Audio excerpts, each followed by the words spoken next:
Ok, ya está grabando esto, ¿ok?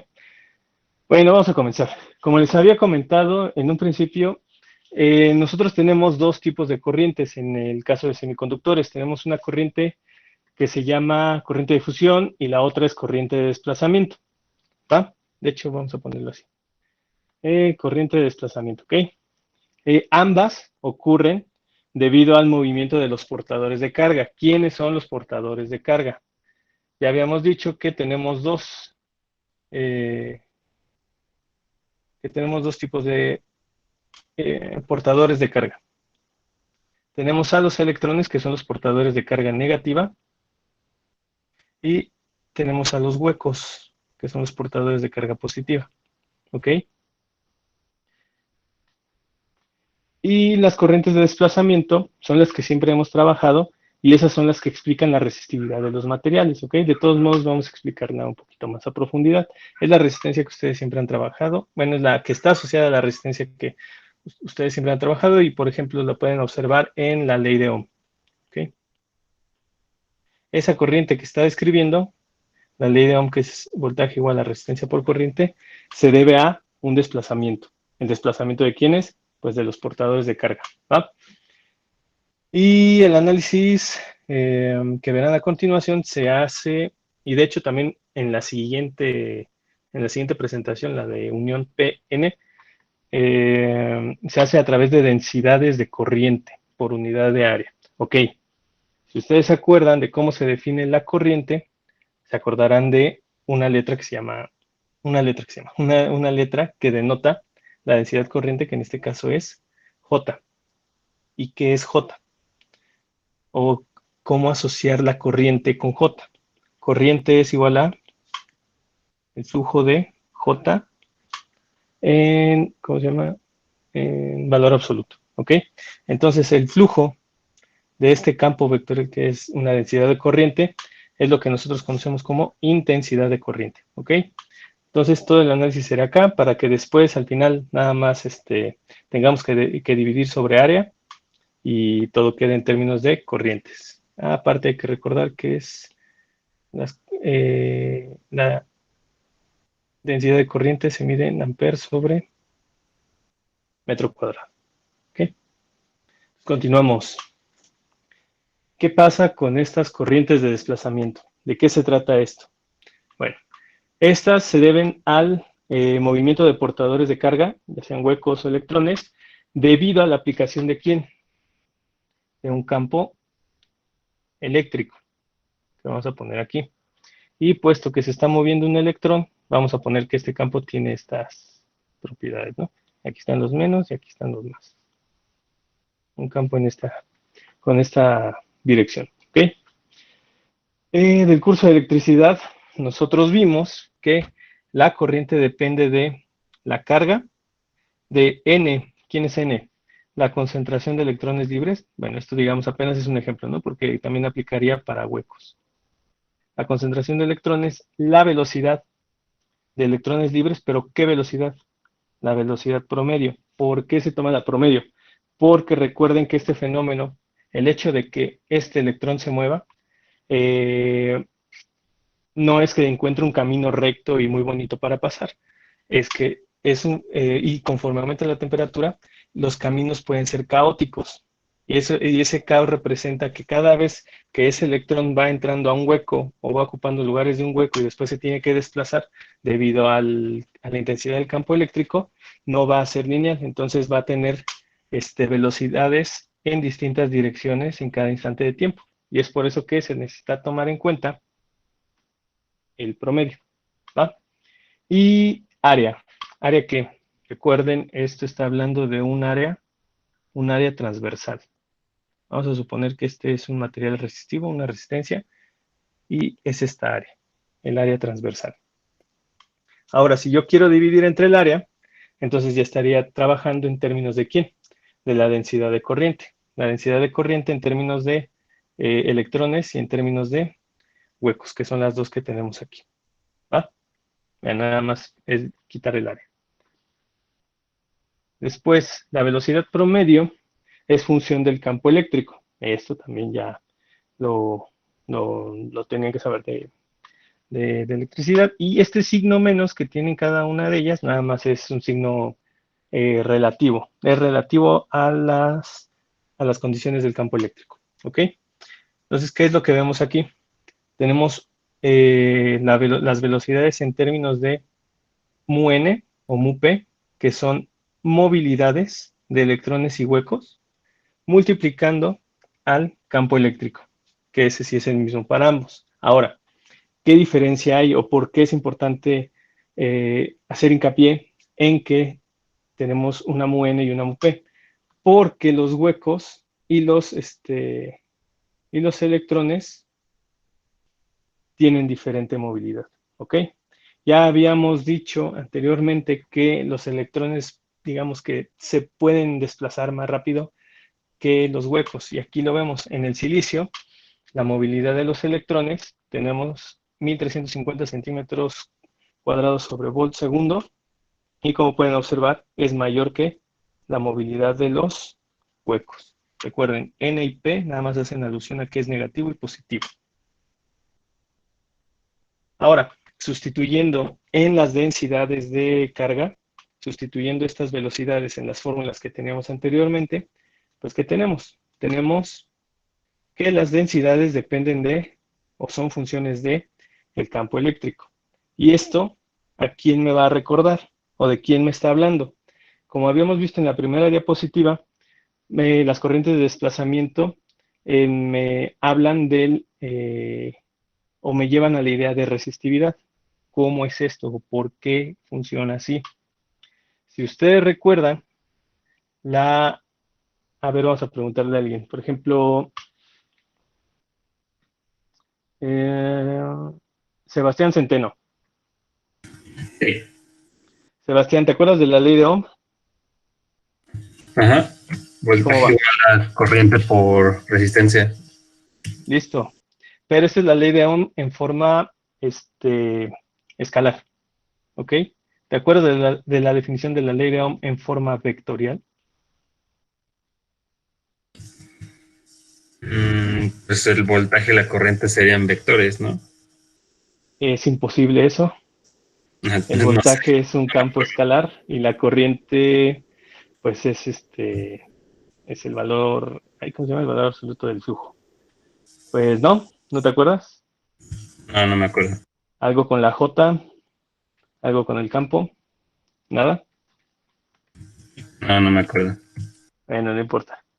Gracias, Sebastián. ¿A quién sí? ¿Quién sí? Por ejemplo, Diego Solana.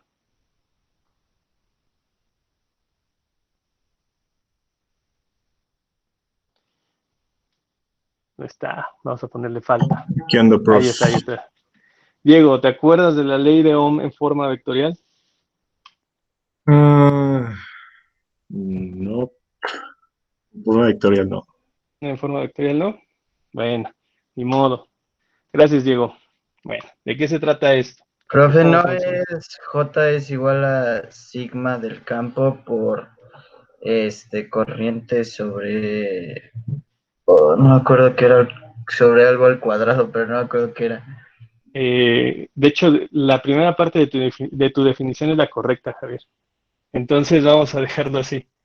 Es J, en vector obviamente, igual a sigma, que sigma es, que ya lo tenemos por aquí, que es conductividad que multiplica a quién, al campo eléctrico. Esa es la forma vectorial de la ley de Ohm, ¿ok? En este caso, recuerden, la J está asociada a la corriente, el campo eléctrico está asociado al voltaje.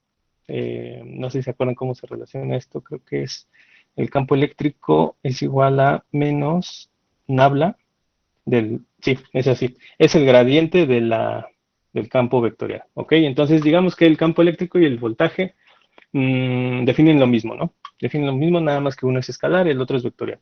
Y lo que tenemos aquí es la sigma, que es la conductividad. Y si nosotros sustituimos a sigma, entonces tenemos ahora sí la ley de Ohm en forma escalar, ¿ok? Es lo mismo, pasamos esto para acá, la R por I y es igual al voltaje, ¿va? Entonces, tomando en cuenta esa fórmula, tenemos dos densidades de carga, la J, sí, la JDN y la JDP. Entonces, ¿cómo vamos a sacar la total? Simplemente la densidad de corriente total es la suma de estas dos. ¿Ok? Entonces, si yo estoy sumando esto, la resistividad entonces queda definida de la siguiente manera. ¿Vale? Y la resistividad, la conductividad. ¿Ok? Y es así como lo que siempre hemos hecho, la corriente de la que siempre hemos hablado en circuitos y en electricidad, en realidad es un tipo de corriente nada más y se asocia a la idea de corriente de desplazamiento. ¿Ok? Ahora, tenemos que hablar de otro tipo de corriente, la corriente de difusión. Y en este caso está asociado, creo que podría decir que solamente a los semiconductores. ¿Ok? Ahora, ¿qué tenemos aquí? Aquí tenemos un pedacito de semiconductor, ¿ok? Y resulta que es un semiconductor extrínseco, está dopado y como pueden ver está dopado con huecos. Entonces es un semiconductor extrínseco de tipo P, ¿va? Resulta que por cambios en la temperatura, esos huecos que quedan ahí disponibles para conducción van a moverse dentro del material o van a distribuirse dentro del material de esta manera. Podemos ver que hay muchos más huecos del lado izquierdo que del lado derecho, ¿ok? Y recuerden esto, el nombre elegante de cambios de temperatura, vamos a ponerle agitación térmica, ¿ok? Ahora, la idea de esto es que este material va a tratar de equilibrarse o va a tratar de ser uniformemente distribuido, ¿ok? Y es lo que podríamos decir que trata de llegar a un equilibrio térmico, ¿va? Y la corriente de difusión nos habla de este movimiento de cargas de zonas de alta concentración, que podríamos decir que es la zona izquierda, hacia las zonas de baja concentración, que en este caso podría ser la derecha. Y esto lo podemos dejar o lo podemos graficar de la siguiente manera. Ahí está, ¿ok? Ahora, ¿cómo funciona esto? ¿Cómo está definido? Tenemos para ambos casos, ¿no? Cuando se trata de un material tipo N o un material tipo P. ¿Qué es lo que tenemos aquí? Que esa corriente o esa densidad de corriente está definida por la carga de, vamos a basarnos en esto, que es lo que tenemos en la gráfica, la carga del hueco, bueno, con signo menos, multiplicado por el coeficiente de difusión. Este coeficiente de difusión es propio del material, ¿ok? Y bueno, difiere, por ejemplo, en el silicio, el coeficiente de difusión de los electrones, que es el que tenemos aquí como Dn, es diferente al de los huecos. En este caso, de nuevo, el coeficiente de difusión es más alto en los electrones que en los huecos. Entonces, esto multiplica a la diferencia de P, la diferencial de P sobre dx, ¿ok? ¿Qué es de diferencial de x? Nada más es sobre la longitud del semiconductor. Y esta integral, ¿de dónde la vamos a sacar? Esta integral es pues la pendiente en cada punto de la recta. Entonces es lo que tenemos por aquí. ¿Ok? Esto sería dp de x. ¿Y qué significa p? El número de huecos. ¿Va? Y en este caso de n, el número de electrones libres. ¿Va? ¿Por qué los signos? Pues nada más porque recuerden que si los electrones están moviendo hacia un lado, en realidad la corriente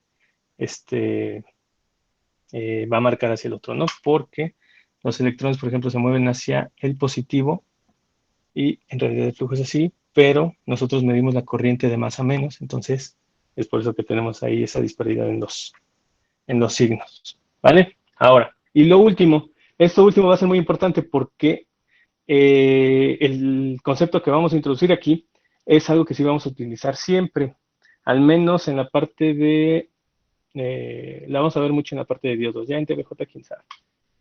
¿Qué es lo que tenemos aquí? La relación de Einstein.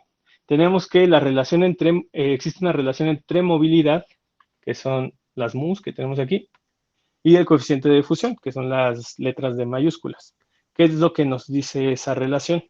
Que la razón que existe entre el coeficiente de difusión y la movilidad de electrones es igual a la que existe en huecos.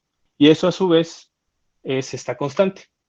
Esta K es constante de Boltzmann, T es temperatura, vamos a ponerle aquí Boltzmann, y tenemos Q, que es la carga ya sea de hueco o del electrón, ¿no? Y todo esto, ¿qué nos da? Esto nos da un voltaje llamado voltaje térmico, ¿ok? Este voltaje térmico, como pueden ver, obviamente depende de la temperatura, y digamos que a temperatura ambiente, este voltaje térmico va a tener un valor de 25 milivolts. También hay ejercicios que te piden que consideres que sea 26 milivolts, ¿ok? Porque el cálculo por ahí tiene varios decimales. Si tú consideras 2 decimales, te va a dar que va a ser una cosa ahí medio rara, ¿no? Pero muchos autores lo dejan entre 25 y 26 milivolts. Esta constante, por favor, ténganla muy en cuenta. Sí la vamos a utilizar en la parte de diodos. ¿Alguien tiene dudas? ¿A qué temperatura es? Temperatura ambiente, tú dime. 20 grados, Pero también hay otros autores que lo mandan hasta ¿dónde? 25. 23. Mm. Entonces ya me hiciste recordar que por eso existe esa disparidad. ¿Ok? Y de hecho al final, pues como es muy chiquito y luego en los resultados casi no afecta nada, pues da igual cuál lo utilicemos, ¿no? Los resultados están muy pegaditos. ¿Vale? ¿Dudas hasta aquí? Vamos a continuar con esto. Y lo que sigue ahorita nada más son conceptos, que es bajo coeficiente de difusión, implica que los portadores se moverán lentamente, ¿ok? Si tenemos dn bajo, eso implica que el movimiento también es bajo. Esta es movilidad, ¿no? Vamos a ponerle velocidad. Y el aumento de la temperatura reduce la movilidad porque reduce los caminos libres para los portadores. Recordemos que la temperatura a nivel molecular o atómico podemos interpretarla como movimiento o desorden. Entonces, entre más desordenado esté el material que va a conducir, eso implica que los electrones y los huecos se van a mover con menor velocidad, ¿ok? Es más difícil que se muevan y es por eso que hablamos de una reducción en la movilidad, ¿va? También eso nos lleva, por ejemplo, a la idea de superconductores. Y si ustedes han visto algo de teoría de superconductores, saben que las temperaturas de estos materiales tienen que estar muy, muy, muy abajo. Hablando del orden de menos 160 grados centígrados. ¿Okay? Y es por eso que es complicado encontrarles una aplicación. ¿Va? También la reducción de caminos libres reduce el coeficiente de difusión. Entonces, todo afecta a todo. Si tú subes la temperatura, reduces la movilidad y esa movilidad reducida afecta al coeficiente de difusión y es por eso que dependen entre sí, ¿vale? Y afectan el valor del voltaje térmico, ¿va? ¿Dudas hasta acá? De que todavía no estamos aterrizando nada, no estamos hablando de conceptos de semiconductores, 2 tipos de corriente. Anteriormente hablamos de tipos de semiconductores. Y bueno, si no tienen dudas de esto, vamos a la siguiente presentación. ¿Okay? Y mientras yo abro la presentación que necesito, Roberto, ¿qué pasó con la licencia? Pues al momento de instalarlo, bueno, se instaló todo bien. Sí. No me pedía nada del usuario. Le estuve picando y me decía que la licencia no estaba bien. Entonces ya me llevó como a una página de internet donde ya podía poner el nombre de usuario y la contraseña y me decían que eran incorrectos. Uy. ¿Alguien más ya trató de instalar el software? Sí, a mí también me pasó lo mismo, profe. ¿Cómo creen? ¿Salió bien? Sí. ¿A quién sí le salió bien? Yo, A profe mí, Gabo. a mí sí me salió. Gabriel, ¿qué pasó? También a Fernando le salió bien. ¿Qué creen? Pues sus compañeros sí se ganaron las licencias que había disponibles, solo había 200. Y esto es una desgracia, porque quiere decir que no todos van a tener acceso a ese software, ¿no? Pero tampoco, pues yo ya me harté de andarles diciendo o preguntando si les podía compartir con ustedes y bla, bla, bla. Y si ustedes se fijan, los que ya pudieron instalar bien esa, ese software, hay un problemita. Si se fijan en la parte izquierda, hasta abajo, te avisa de la fecha de expiración. Y resulta que eso expira el 31 de agosto.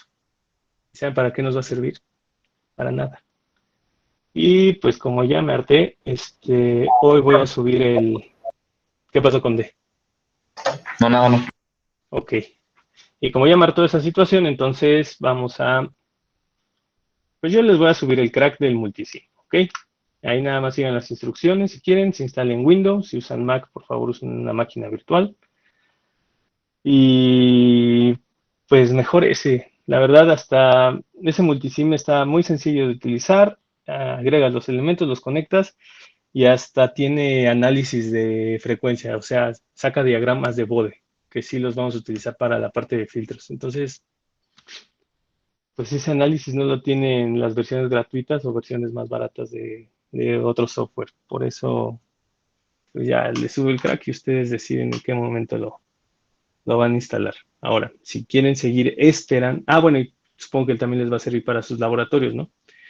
Si ustedes quieren seguir esperando y postergando un poquito la instalación ¿cómo se llama? Del multisim completo, pues digamos que pueden esperar un mes, más o menos, un mes y medio, y pedir licencia, pedir la prueba creo que multisim es National Instruments, para que les den el multisim completo por un mes. Y si quieren andarle ahí jugando, por ejemplo, que ya se me acabó esto, y meter otra cuenta para que les vuelvan a autorizar otro mes, pues también lo pueden hacer. Pero pues de todos modos yo voy a subir el crack y el que lo quiera instalar lo puede instalar y sin problema. Y van a ver que es un simulador pues, bastante bueno porque tiene un montón de componentes. ¿Ok? Y los dejo a su criterio, ¿va? Lástima que esto se quedó grabado. Ni modo. ¿Alguien tiene dudas? No, todo bien, profe. Vale. Entonces en eso quedamos, ¿ok? Y ahorita vuelvo a compartir pantalla. Recuerden, la siguiente presentación ya está en Moodle y se llama Unión PN.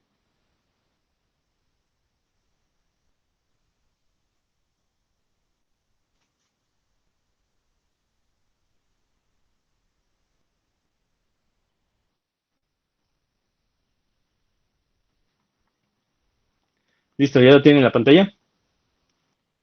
¿Ya se ve Sí, bien? Sí. De acuerdo. Ok. Pues ahora sí. ¿Qué es un diodo? Un diodo es una unión de material tipo P y material tipo N. ¿Ok? En este caso, o en el caso de los semiconductores, puede haber mayor número de interacciones. Hay diferentes tipos de uniones. En este caso, mencioné aquí uniones o contactos adyacentes, contactos ómicos o contactos de punto o en un punto. ¿Va? El que nosotros vamos a trabajar es un contacto adyacente, ¿ok? Literalmente está uno pegado al otro, ¿va? Y es lo que tenemos aquí. Tenemos el material tipo P a la izquierda, el material N a la derecha, y cada una de estas patitas pues, tienen un nombre, ¿no? El ánodo y el cátodo. Y para los que ya vieron o ya hicieron la práctica de laboratorio, pues esto quedaría representado así, ¿no? Aquí está su diodo. Aquí está el ánodo, el cátodo. ¿Ok? Bueno, entonces vamos a continuar con esto. Tenemos este tipo de materiales. Recuerden, el material tipo P, si ustedes alcanzan a observar, hay mucho más, digamos, circulitos blancos. Los circulitos blancos representan huecos y los circulitos negros representan electrones. ¿Va? Cada uno recuerden que están dopados estos materiales y esto quiere decir que están ahí libres, ¿no? Disponibles para conducir. ¿Y qué es lo que pasa aquí? Bueno, aparte la unión PN es la base de la electrónica, ¿ok? Esto es lo que le da sentido a todo. Aquí surgen todos los dispositivos y todo lo que tenemos a la mano, ¿va? ¿Qué pasa? En la región P hay un exceso de huecos, en la región N hay un exceso de electrones libres, y resulta que en cada una de las regiones podemos decir que existe carga neutra en cada una de ellas. Si yo solo me enfoco en el material P, la carga total o la carga neta será igual a 0, igual que en el material N. Pero cuando los juntamos, y van a tratar de encontrarse en equilibrio térmico, ¿qué es lo que va a suceder? Lo que va a suceder es lo siguiente. Mira, sí, así se alcanza a ver en la animación. Los huecos se difunden a la derecha. Eso quiere decir que van a ir para acá. ¿Para qué? Para liberar electrones. Y a su vez, los electrones se van a difundir hacia la izquierda. ¿Para qué? Para ocupar los huecos. Y el video que tienen ahí, pues representa lo que pasa, ¿vale? Los que estén más cercanos se van a pasar al otro material, ¿ok? Pero no se van a mover tanto y se van a quedar justo en esta zona. No todos los huecos van a poder pasar porque no tienen tanta energía como para poder atravesar. Entonces los más cercanos son los que pueden pasar, los más lejanos, pues de todos modos, puede ser que se muevan tantito, pero no van a pasar al otro lado. ¿Y qué es lo que tenemos aquí? ¿O qué va a suceder? En torno a esa unión quedará una carga neta al descubierto de este tipo. ¿Por qué pongo un poquito más grande la zona de electrones? Recuerden que los electrones tienen mayor capacidad de movilidad. Eso quiere decir que mayor cantidad de electrones se van a pasar de ese lado que la cantidad de huecos. Y al tener mayor movilidad significa que necesito menos energía para transportar electrones que para mover huecos, ¿ok? Entonces va a quedar esta parte, esta zona, que ahorita vamos a definirla. ¿Qué es lo que produce? Bueno, produce una barrera de potencial eléctrico. Recuerden, ¿qué es potencial eléctrico? Voltaje, ¿va? Y en torno a la unión ya no quedan portadores de carga y se forma una región de agotamiento. ¿Qué es lo que se agotó? Los espacios disponibles para ocupar. Por ejemplo, esta zona tenía, puesto que era un material P, tenía huecos. Esos huecos ya se agotaron, ya se llenaron de electrones y es por eso que tenemos esta parte con carga negativa. La zona del material N, ¿qué tenía de exceso? Tenía electrones. Esos electrones ya se fueron al otro lado, por lo tanto nos dejan huecos y tenemos carga positiva, ¿va? También a esta región de agotamiento en la literatura, que mucha de ella está en inglés, se pueden encontrar términos como región o, bueno, mucha literatura está en inglés y se traduce y luego la traducen literal como región de carga espacial o región de depresión, ¿ok? Depresión es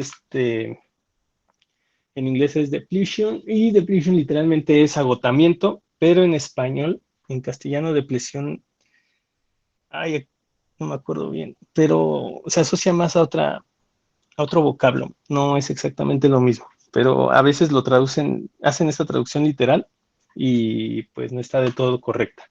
Lo correcto es la región de agotamiento, porque se agotan los espacios disponibles, ¿ok?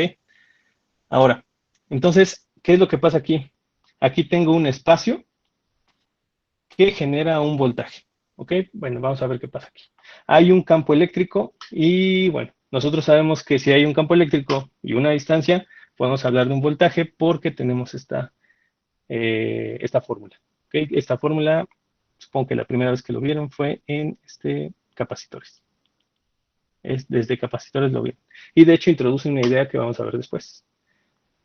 Lo que yo quiero ver, o lo que quiero saber es el voltaje que hay en esa unión. Entonces, un campo eléctrico aparece debido a la carga latente de la unión, que es lo que acá, el dibujito que acabamos de quitar. Ahora, lo que yo quiero encontrar es este voltaje. ¿Y cómo lo voy a encontrar? A través de el campo eléctrico. Hay que recordar que Lo que acabamos de poner hace rato era el campo eléctrico es igual a menos el gradiente del voltaje, ¿ok? Esta es una relación diferencial, pero ¿cómo es la relación integral? La relación integral es que el voltaje es igual a menos la integral del campo eléctrico multiplicado por una diferencial de longitud. Entonces, eso es lo que nosotros tenemos que encontrar, ¿no? El voltaje asociado al campo eléctrico. Este voltaje representa una barrera potencial, una barrera de voltaje, que implica que los portadores de carga ya no se puedan, ya no puedan difundirse al otro lado, ya no puedan pasarse al otro lado. Es una barrera que hace imposible el intercambio de electrones y huecos, o de cargas, digamos. Este voltaje se le suma o está al voltaje de polarización externa del diodo, ¿ok? Entonces es algo más que tenemos que considerar al momento de hacer nuestro circuito, que este diodo va a tener este voltaje de la unión. Y es por eso que el diodo requiere de cierto voltaje de polarización para conducir. Los que ya tuvieron en el laboratorio, pues bueno, es por esto que el diodo se tarda en conducir. No le puedes meter un voltaje tan pequeño porque si no, no va a funcionar. Y ese voltaje está definido por la siguiente fórmula, ¿no? Tenemos aquí KT, que es constante Boltzmann, que multiplica la temperatura entre Q, y esto sabemos que es el voltaje térmico, que multiplica el logaritmo natural de el número de donadores, el número de aceptores, entre ¿cómo se llama esto? Es el coeficiente de distribución de cargas, ¿ok?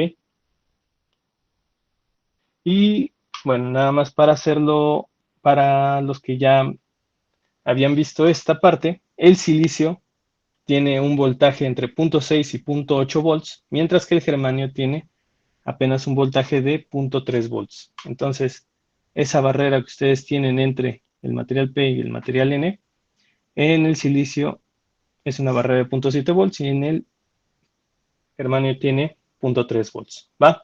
Y de hecho esto no se puede medir, no, ni que fuera una pequeña batería, nada más es una propiedad del material, ¿va? Entonces tenemos ahí un voltaje que impide el intercambio de cargas. ¿Qué más podemos obtener de él? El ancho, ¿va? El ancho sin voltaje externo. Esto es el semiconductor por sí solito. Y este ancho, vamos a ponerlo aquí, W, el ancho de la región de agotamiento, ¿va? ¿Qué tenemos aquí? Me voy a apoyar de esta relación, que son las cargas que multiplican a la distancia XP, que sería, esta sería XP y esta sería la longitud de XN. Ah, no, perdón. Ah, no, sí, porque esto es el ancho de la parte de electrones, por eso está cargado negativamente, y el ancho de la parte de huecos, porque está positivo. Y por el área, recuerden, este es un área transversal, multiplicando al número de aceptores, número de donadores. Pues quitando los elementos que coinciden entre ellos, que serían la carga y el área, pues tenemos esta relación. Relación entre las longitudes, que a su vez depende del número de aceptores y de donadores, y que esto es qué tan dopados están los materiales. Los niveles de dopaje son diferentes entre N y P. Eso implica que hay una diferente concentración y por lo tanto habrá un diferente, eso también implica un diferente ancho entre cada una de estas zonas, que es lo que ya habíamos visto anteriormente. Y bueno, habrá un diferente alcance, puesto que, de nuevo, si los electrones son más fáciles de mover, si aplicas la misma energía para un electrón que para un hueco, pues el electrón va a llegar más lejos, ¿no? Y resulta que este ancho de la región de agotamiento, xn más xp, es igual a esta fórmula, ¿no? La raíz de ¿quién? De 2 epsilon s entre la carga, que ya sabíamos que era, el número de aceptores, número de donadores y el voltaje que acabamos de calcular en la parte anterior. Ahora, lo único que no conocemos, ¿quién es? Epsilon s. Pero esta epsilon, ustedes, digamos que es un viejo conocido del curso de electricidad. Epsilon, ¿a qué hacía referencia? a la permitividad, pero nosotros veíamos permitividad o epsilon cero, ¿no? Que era la permitividad del vacío, ¿ok?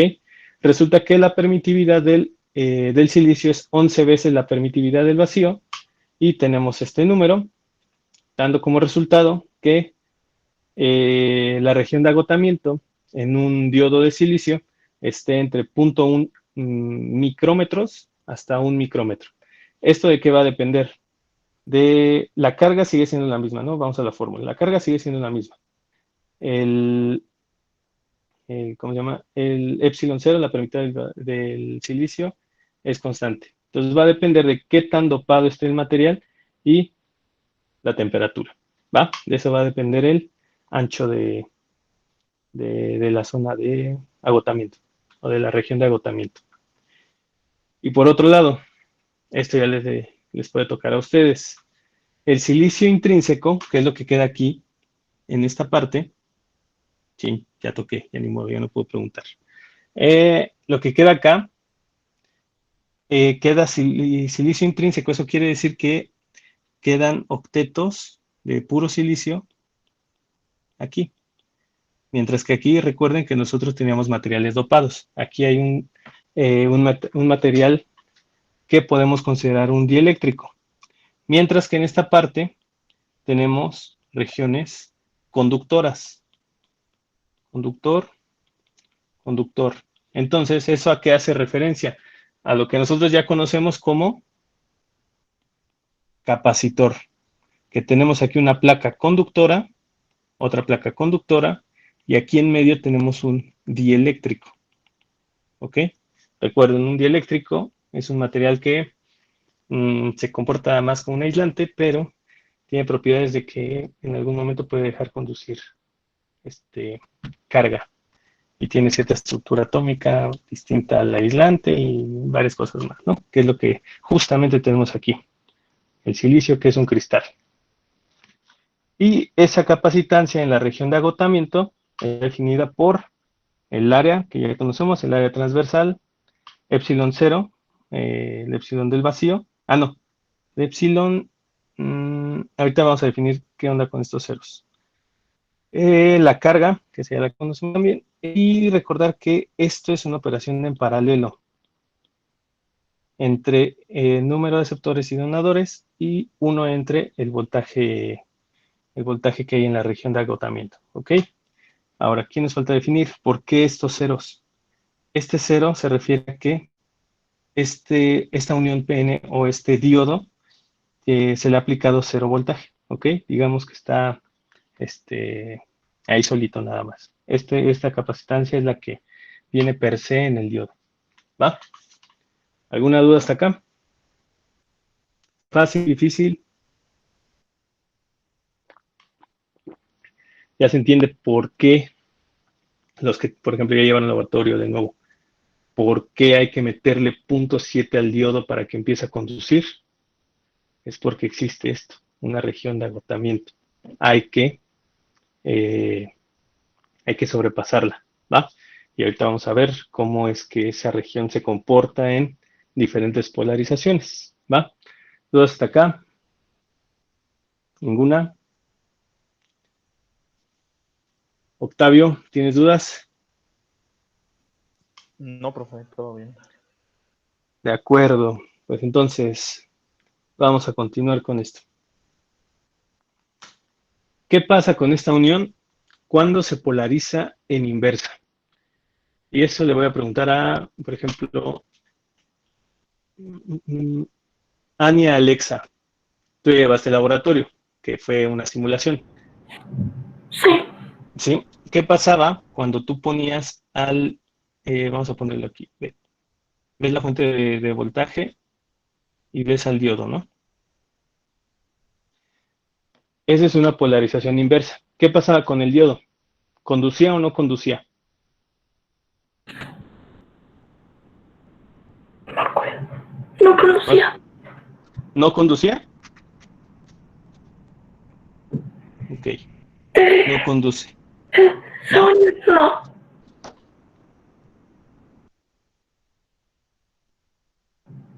¿Qué pasó, Ania?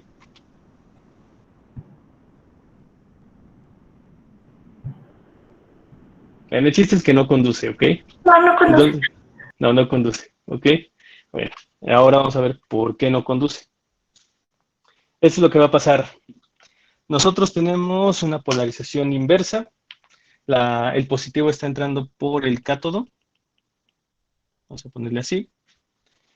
Y recuerden, esta parte se polarizará positivamente y esta parte negativamente, ¿va?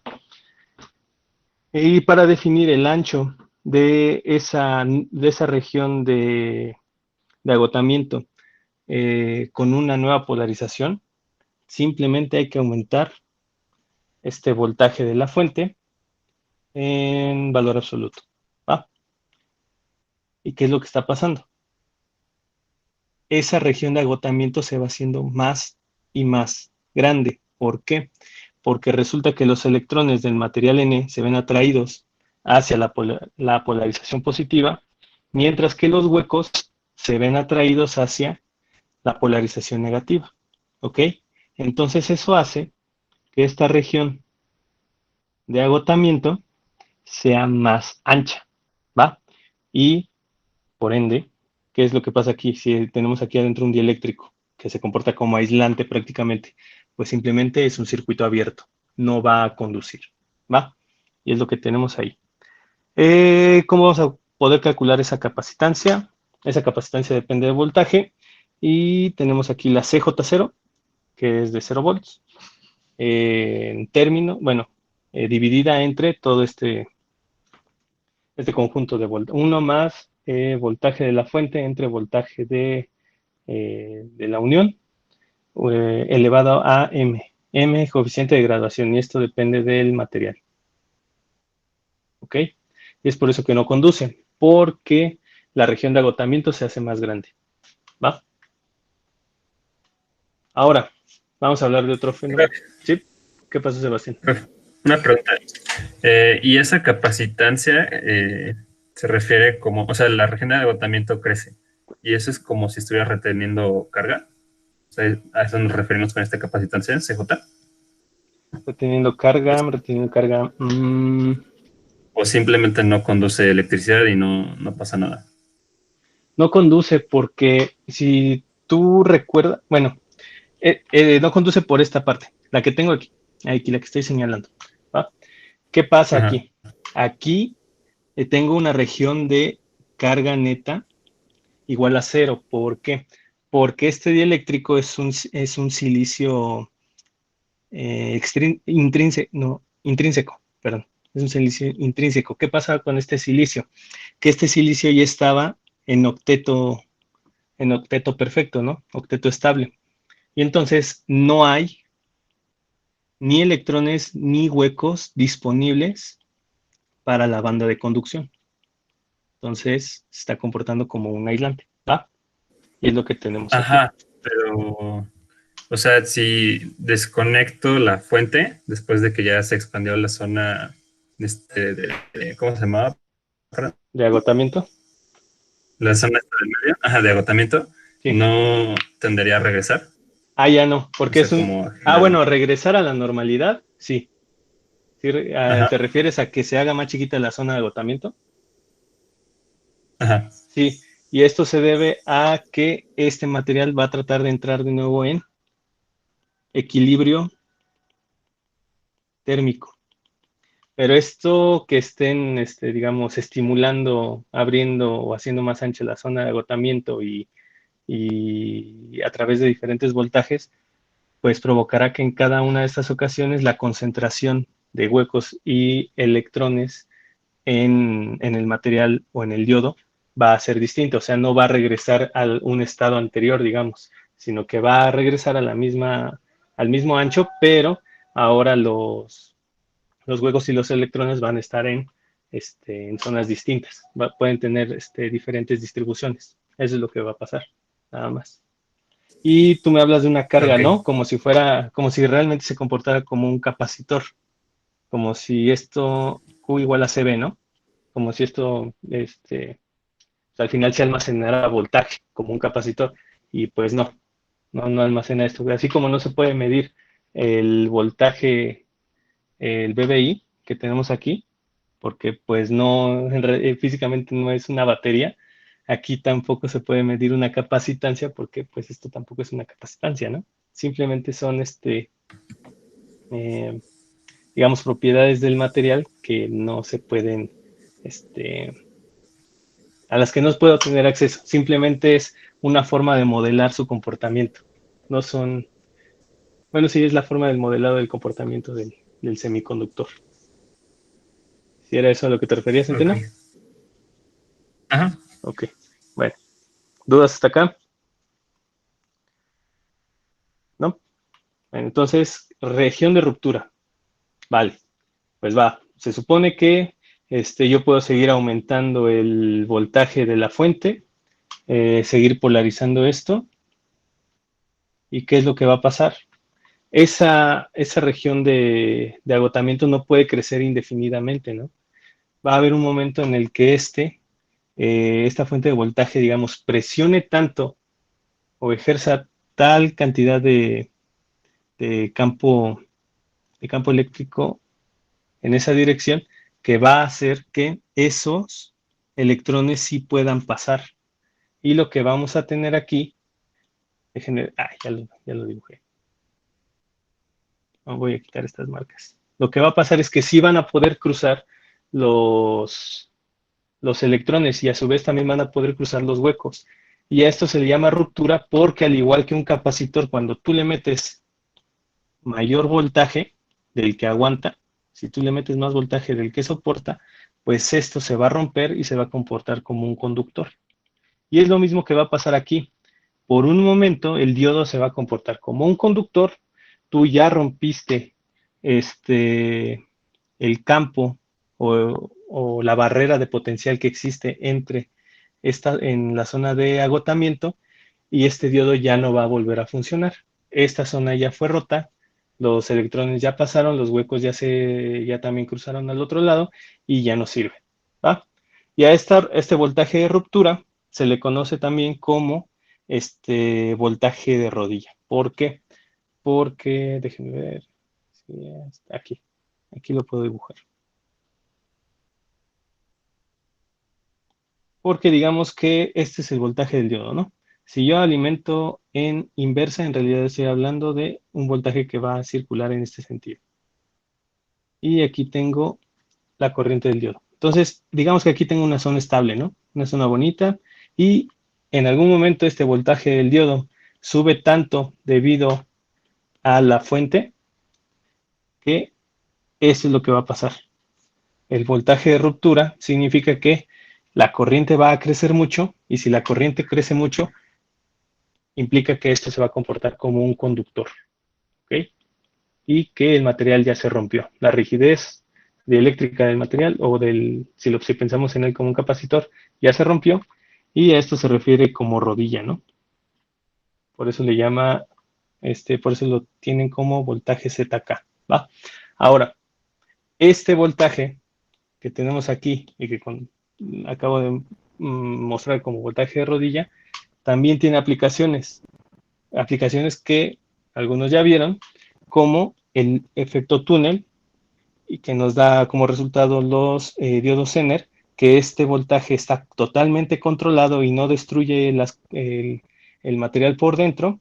Y otro fenómeno que sucede aquí con diodos normales, que no son Zener, el fenómeno de la avalancha, que es lo que trato de mostrar en este dibujito, que es ya cuando el diodo se rompe y ya no va a funcionar, ya no se va a reacomodar. ¿Ok? Y eso es lo que pasa cuando tú polarizas diodos en inversa. No va a conducir en un principio y si tú sigues aumentando el voltaje, pues lo vas a romper y se va a comportar como un conductor. Y lo malo es que al igual que el capacitor, ya no va a volver a funcionar. ¿Ok? Se queman. Y el diodo también se puede quemar. Y no explota bonito, pero pues sí, queda inservible. ¿Va? ¿Alguien tiene dudas hasta acá? ¿Ya tiene mayor sentido las gráficas que encontraron en su práctica? Sí, la verdad es que ya tiene más Vale, sentido. Ani. Ah, bueno. Va. Entonces, híjole, aquí ya viene una parte de matemáticas puras y duras.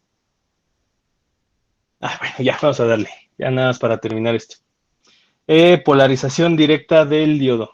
Vean, nada más en este caso, invertimos la fuente y lo que vamos a tener aquí es que el voltaje de la fuente se resta al voltaje de BBI. Entonces, lo mismo que teníamos en la otra fórmula, nada más que con una resta. Entonces, eso quiere decir que la región déjenme ver si está, ahí está.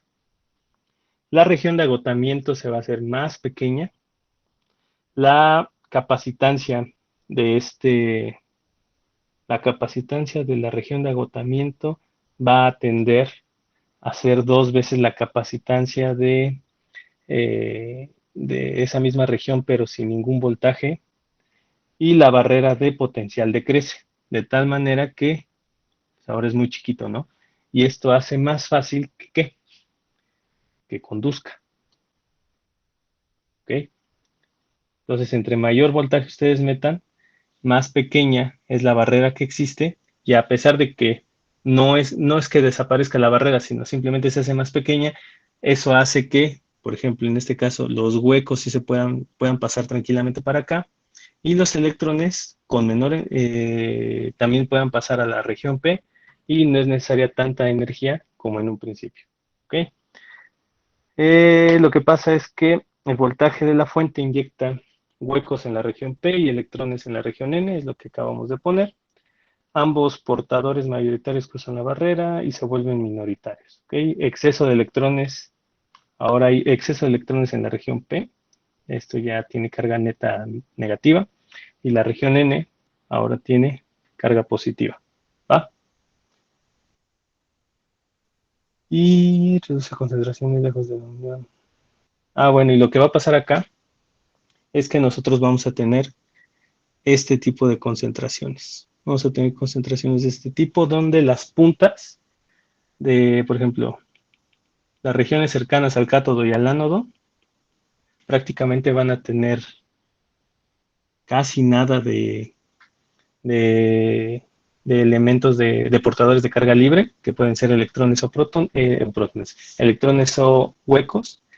Y lo que tenemos que analizar es ese tipo de concentración, que va a generar gradientes de concentración, que si se acuerdan era la derivada de P de X y de N dependiente de X, y crecen las corrientes de difusión, que es la corriente T. Va. Y bueno, ¿qué es lo que está pasando aquí? Estas fórmulas ya las habíamos visto en la parte de corrientes de difusión y están en términos de sus respectivas concentraciones. ¿Va? Lo que podemos observar acá es que tenemos NP y PN. Esto significa número de electrones en la zona P, que va a ser mayor. Recuerden que al ser los electrones más fáciles de mover, entonces habrá mayor cantidad de ellos al momento de esta, digamos, polarización en directa. Y tenemos el número de huecos en la región N, que sería aquí, ¿va? Como les había dicho, hay una zona, digamos que se agrupan lo más pegados posible a la barrera de voltaje. Es por eso que la distribución en realidad tendría que ser así. Pero como es más fácil analizarlo de forma lineal, pues simplemente lo vamos a dejar en rectas. Recta aquí, ¿va? ¿Y cómo vamos a interpretar esto? ¿Cómo vamos a darle sentido o de qué vamos a utilizar o de qué nos conviene esta linealización? Pues que esta derivada, tenemos acá, simplemente va a ser la resta de 2 puntos. En este caso, va a ser el número de huecos, el número, perdón, de electrones en la zona P, que es lo que tengo aquí, menos el número de electrones en la zona P cuando ya está más alejada esto, la E, ya me acuerdo por qué era E, en la zona vacía, algo se queda, ¿no? En la zona vacía y es R empty, ¿va? Entonces aquí tengo la sustitución de las derivadas que tengo ahí arriba. Continúo con las matemáticas y esto es de estadísticas, nada más. Estadísticas de semiconductores ya metiéndose a cuántica, ¿va? Y nosotros, bueno, y lo que nos dice esto es que el número de electrones en la zona P y el número de huecos en la zona N tienen esta fórmula, tienen esta relación, que es el número de huecos, el número de electrones en la zona P, en la parte que queda vacía, multiplicado por una exponencial, que es voltaje del diodo, entre voltaje térmico. ¿Ok?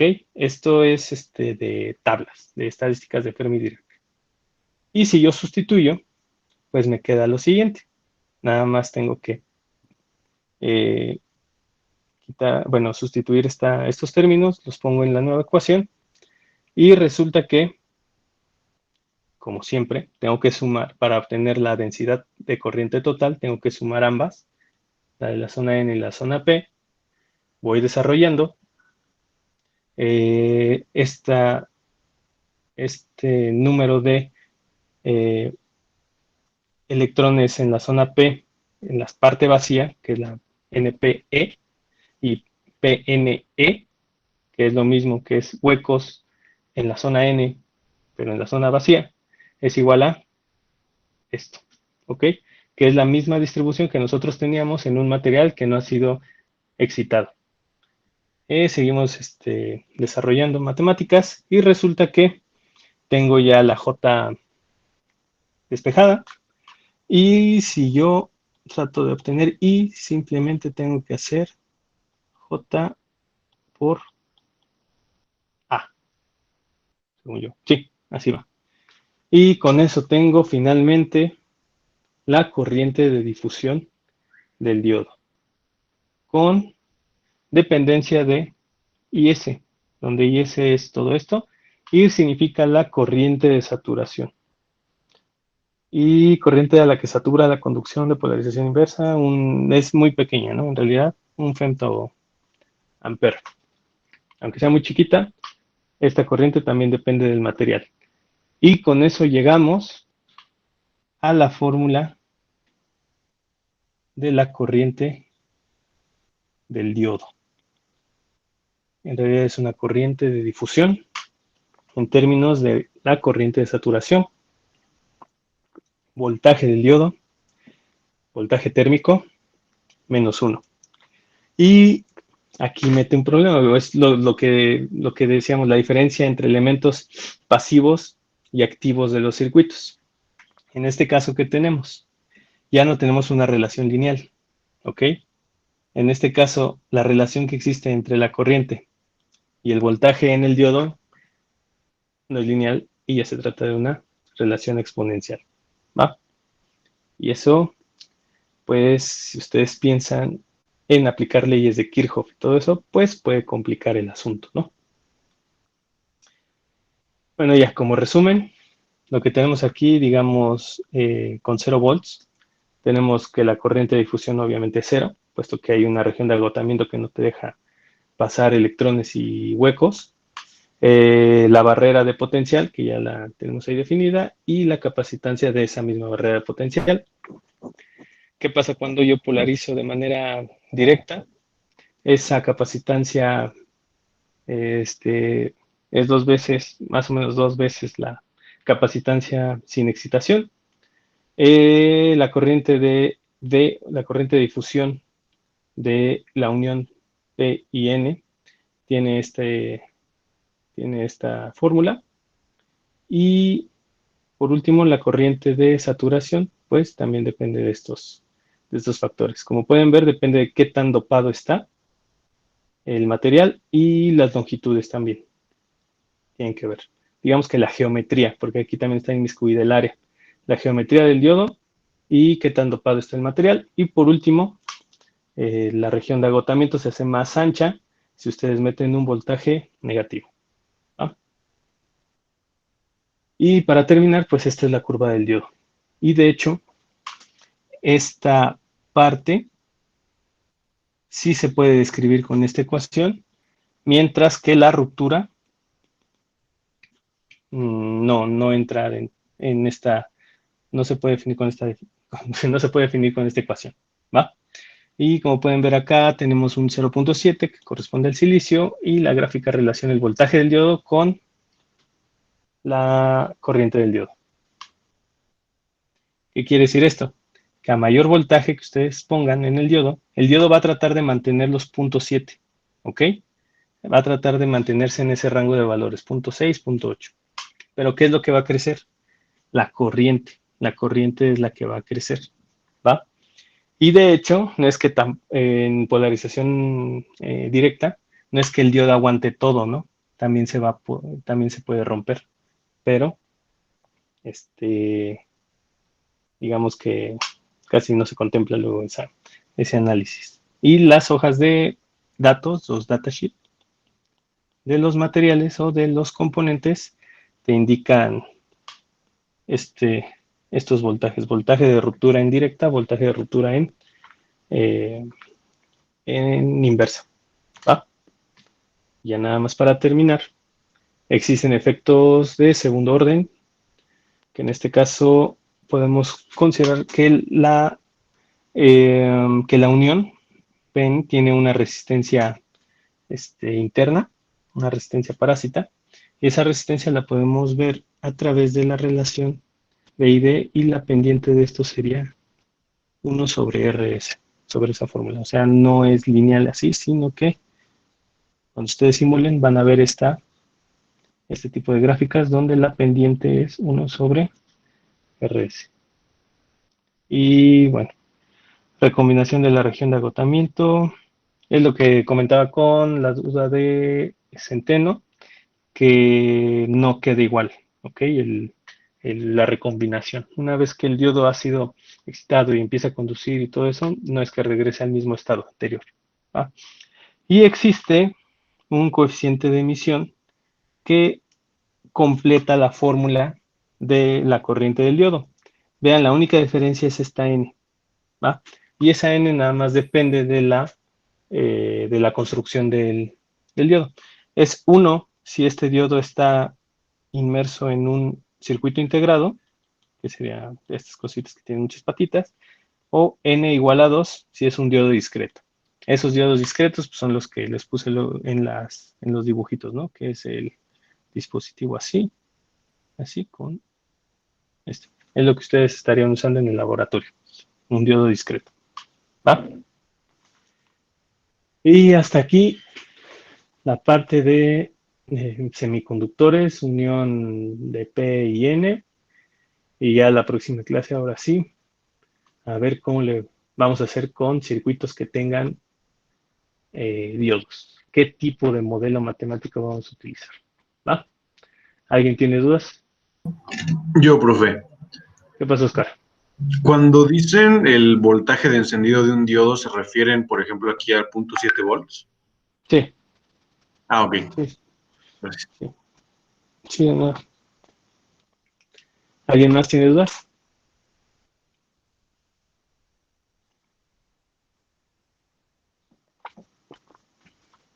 Si nadie más tiene dudas, entonces, por favor, estén atentos al momento en el que suba ¿cómo se llama? El asunto del simulador. Lo pueden utilizar según para sus prácticas, va a quedar mucho más completo el análisis que hagan de ellas. Y pues, sin más por el momento, hasta aquí la dejamos. ¿Va? Vale, profe, gracias. Estén bien. Igualmente. Muchas gracias, profe. Gracias. Bien, bien. Les vaya bien. Gracias, profe. Gracias, prof. Gracias,